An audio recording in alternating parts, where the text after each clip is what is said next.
Hi everyone, welcome to TinglyWinglies ASMR. This is my first video, so please be gentle in the comments and things. Welcome.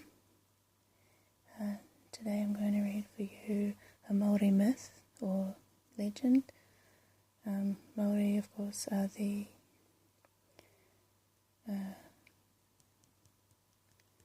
Indigenous people of New Zealand, which is where I'm from, funnily enough. So these, around the edge here, you can see these designs are called koru, and that's spelled Koru. And these ones, of course, are meant to look like ferns and other plants, vines and things that you find in the forest or the bush. And here's our kiwi. Fun fact, kiwis have nostrils at the end of their beak instead of up here where every other bird does. They're also flightless. So this is the story of how they became flightless. How the kiwi lost its wings.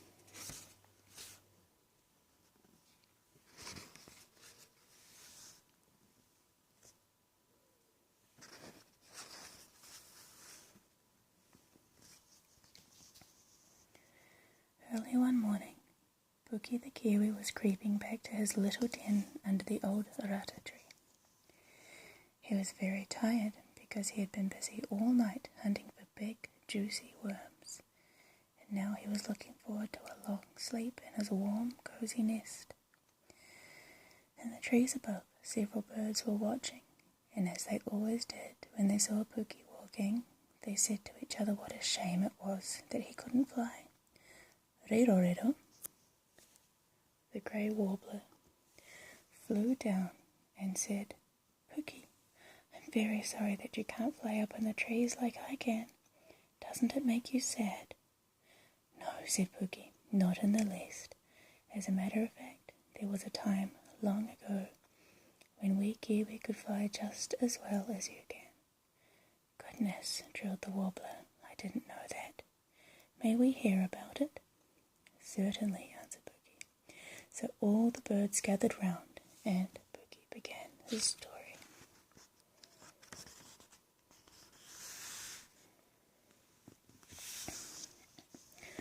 Long, long ago, many hundreds of years ago in fact, the kiwi could fly as well as any other bird. But you must remember, friends, that it was a long time ago indeed.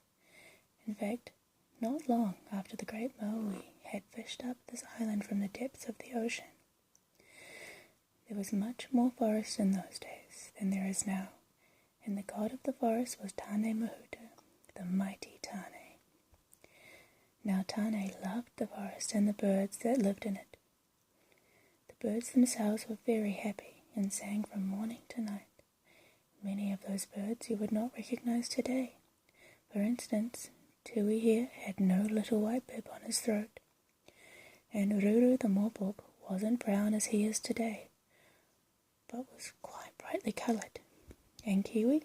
Well, as for us Kiwi, we lived in the treetops like our friend Kaka here, and fed on berries and nectar from the bush flowers, and instead of having brown and grey feathers, we were as brightly coloured as Pukeko is today. But remember, friends, this was a long time ago, so this is apparently what Kiwi looked like at the beginning.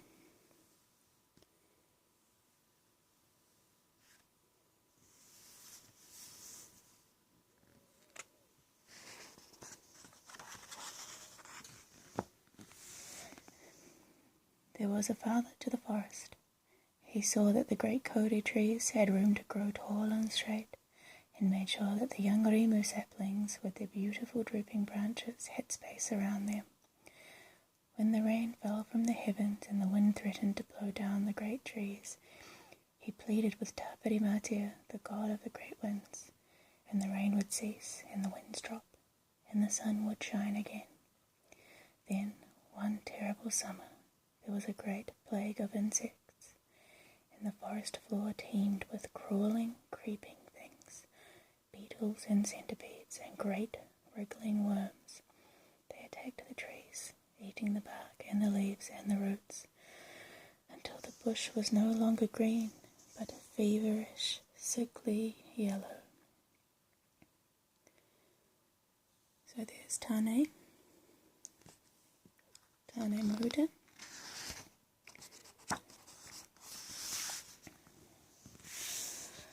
So Tane called all the birds of the bush together, and they all came to him. Pi Waka Waka the fantail, Miro Miro the tomtit, Mopok and Kaka, Pipi Wharauroa the shining cuckoo, and every bird of every kind that lived in the bush. And Tane said, "Birds, you all know the terrible thing that has happened to our forest. Only you can save it." And the birds looked at one another and said, "How? How can we save the bush, Tane?"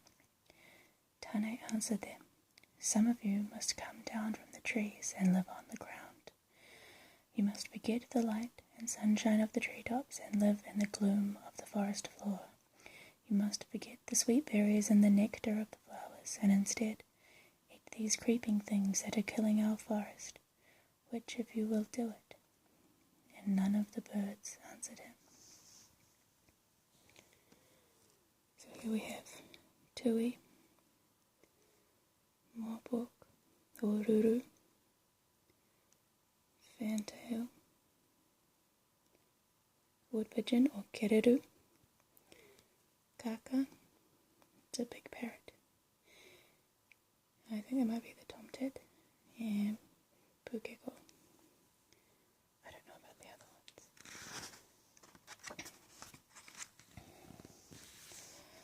So Tane spoke to Pipi Wharauroa. "Cuckoo, will you come down from the treetops and live on the forest floor?" But the cuckoo hung her head and said, "Great Tane, I am building my nest in the trees, and I cannot leave it to live on the ground." Then Tane asked the Mopok, "Ruru, will you come and live on the ground and end this plague for me?" By the way, Ruru is our native owl. They're quite small, and they make a really cool sound. I'll try and catch it one night. But the Mopok looked the other way and answered, "Great Tane, I love the light. The forest floor would be too dark for my eyes." So Tane spoke to Tui. "Tui, will you do this thing for me and live on the floor of the bush?" But Tui said, "Great Tane, I am afraid. I do not know what enemies I should find on the ground. I cannot do it." And Tane inquired, "Pukeko, surely you will come and live on the ground, will you not?" But Pukeko said, "Oh, Tane, the ground is cold and damp, and I like to keep my feet dry in the high branches of the trees. Besides, the other birds admire the colours of my fine blue breast and my red bill. I would miss the company of all my friends here if I left them to live on the forest floor. Perhaps some other bird will do this thing that you ask." Excuse me, I hope you didn't hear that. Oh, excuse me, my cat's meowing at me at the door. Rightio, I'm back. So, funny thing, they talk about the light, the Ruru liking the light, but of course they're an owl. So these ones only come out at night. The Pukeko are a swamp hen, so they hang out in swamps and don't mind the cold and damp on their feet at all, so it's a very silly bug. Oh, that's my cat. Hello. Hey, kitty. Oh, she's going to come and help.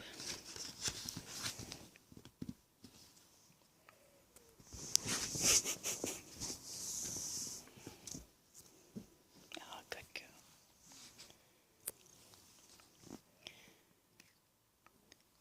So Tane spoke to Kiwi, the beautiful Kiwi who lived high in the branches of the tallest trees. Kiwi, will you do this thing for me? And because Kiwi loved the great forest itself even more than his life among the treetops, he said, "Yes, Tane, I will do it." Then Tane said, "If you come down to the forest floor, you must lose your bright colours and become grey as a shadow. You must lose your wings, so that in the long evenings when you sigh for your old life in the treetops, those other noises, my dog, Baxter, he makes little groaning and weird noises when I'm giving Kitty more attention than him. He's jealous.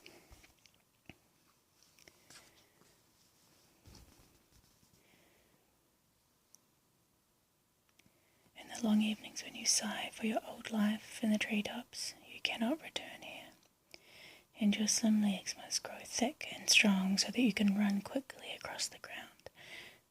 Knowing these things, will you still come down and live on the forest floor?"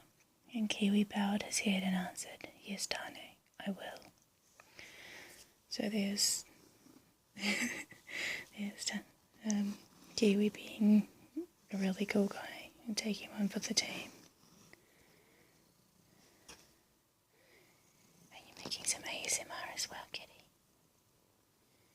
Good girl.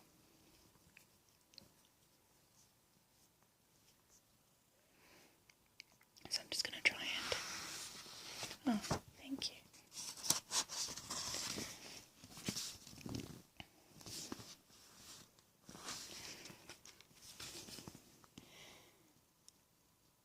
Turning to the other birds, Tane said, "Kiwi, of all the birds, is not selfish.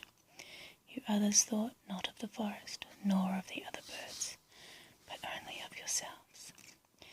And so that you and all others will remember your selfishness, I shall change you all. Cuckoo, you told me that you were too busy building your nest to help. From this day on you shall never build another nest.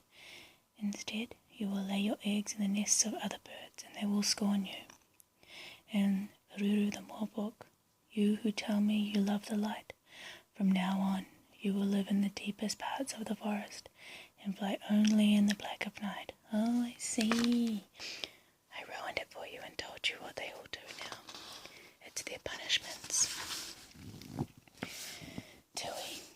Poor cowardly Tui, who is too afraid to come and live on the ground. From this day you shall wear at your throat the mark of the coward, the white feather. And where is Pukeko, vain Pukeko, so proud of his bright colours? Pukeko who would not get his feet wet.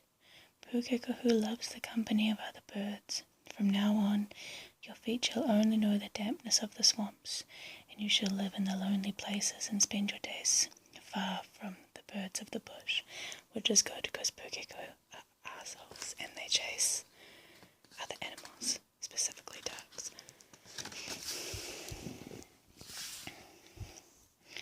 But Kiwi, brave little Kiwi, though I must take away your wings and your bright feathers, your goodness will never be forgotten. In days to come you will be a symbol of this country, and those people who live here will be proud to take your name.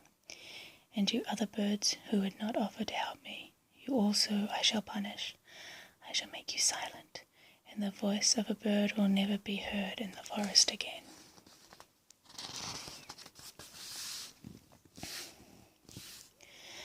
Then Tane looked up and saw Koremako, the bellbird, with tears in her eyes. Because he still loved the birds in spite of their selfishness, he said, "Koremako, you have touched my heart. I know what it means for you to sing, so I shall make my punishment less severe. Never again will the bush birds sing all day long as they do now. You will sing in full chorus only when the sun first touches the bush, so that each new day you will remember." There's Tane being a little bit nicer to the birds. There's Koremako. Then Tane was gone, and the birds flew away, Ruru to the darkest, most secret parts of the bush. good. Pukeko to the dismal swamp. Pepe wharaoroa to search for a nest in which to lay her eggs, and Kiwi found himself on the ground, with the feathers that were once so bright, now grey-brown like shadows. There was no trace of his beautiful wings, and his legs had become strong and thick, to scratch away the covering of dead leaves on the forest floor. Tani had also given him a long beak to probe for worms and grubs, and a keen sense of smell and hearing to help him in his work. Here he is.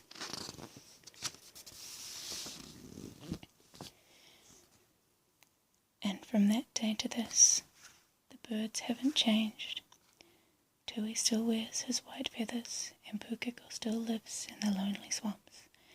And as you know, we Kiwis still live on the ground and keep it clear of creeping things.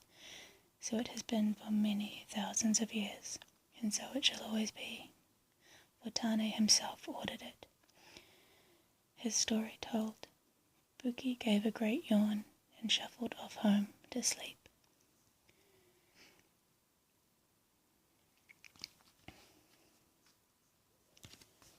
There we go.